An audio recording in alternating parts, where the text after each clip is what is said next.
ប្រើជើងប្រហែលនេះពលគិតច្រើនតែប្រើជើងធាក់ទល់កលាំងយ៉ាងណាយើងមិនទាន់ដឹងទេក្បាច់ដូរគ្នានៅមិនទាន់មានពេញទៅឡើយទេបោះជង្គង់ឆ្វេងមាញ់ធាក់ស្ដាំថែម2ជើងទៀតបាទធាក់ត្រេះមកនៅក្បាច់ធាក់ត្រេះបាទចូលចាប់ជង្គង់សម្បត្តិ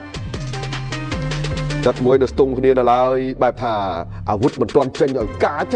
បាទតែចេញធម្មតាទៅហើយបាទតែឆ្វេងពីរដៃអាយ៉ាដូចចង់ទាញ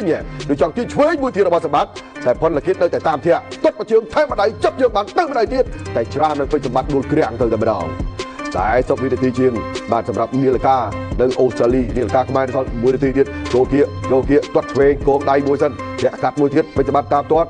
ចូលច្បាប់ងាត់ដៃម៉ាំងត្រេតចូលឆ្វេងមួយទៀតចង់ត្រេតតែពលគិតតម្លាក់ឃុំវាយតាមតណ្ដាមកវាយដូចថាពេញសម្បត្តិមើលគាត់មើលមកពេញសម្បត្តិថាគ្មានអីអស្ចារ្យសម្រាប់គាត់មើលរបៀបវាយរបស់គាត់បាទឥឡូវសម្បត្តិថាអស្ចារ្យមិនអស្ចារ្យសំខាន់ដល់ទៅចូលដល់ឆ្វេងស្ដាំពីរដៃថែមស្ដាំម្ដាយទៀតចូលចាប់មកនៅសវេសវាជង្គង់ក្បួចបានមួយកវែងសម្បត្តិអត់ដួលចាក់ជង្គង់វិញរបស់ផលគិតបាទរុញអប់អាយ៉យឃើញប៉ោងក្រោមព្រែកខាងឆ្វេងបាទហ្នឹងផលគិតបាទអញ្ញាកដាលចូលដល់ទឹកទី2ក្បាច់ថយធាក់ត្រេះរបស់ផលគិតយ៉ាងណាបានផលឬទេពេញសម្បត្តិនៅតែដើរចូលដៃរបស់កែងរបស់ពេញសម្បត្តិចូលគៀកទៀតហើយអាយ៉យយ៉ាងណាហើយលោតវាយហើយតាមក្បាច់ចាស់របស់ពេញសម្បត្តិចូលគៀកឆ្វេងស្ដាំវត់បាត់កែងមួយទៀតទៅផលគិតថយធាក់បាត់កែងឆ្វេងហើយតាមទត់ស្ដាំមកជើងទៀតអាយ៉យបាត់ស្ដាំ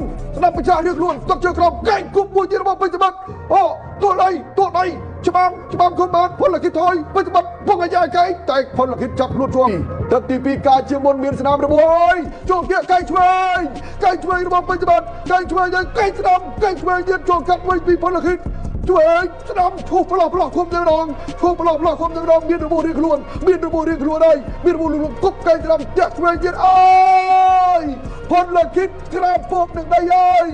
នេះគេហៅកាក្បាច់មើលស្រាលពេកទេទឹកទី1ធ្វើធាក់ត្រេះឥឡូវនេះមានអីត្រេះទៀតអញ្ញាកដាលបញ្ចប់ការប្រកួតទឹកទី2ទៅម្ដង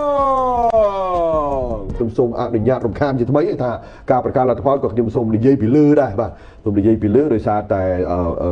បច្ចេកទេសសំឡេងបាទអញ្ចឹងទង់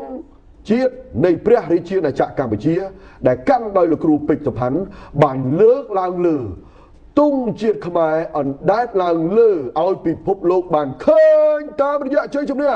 របស់ពេជ្រសំផាន់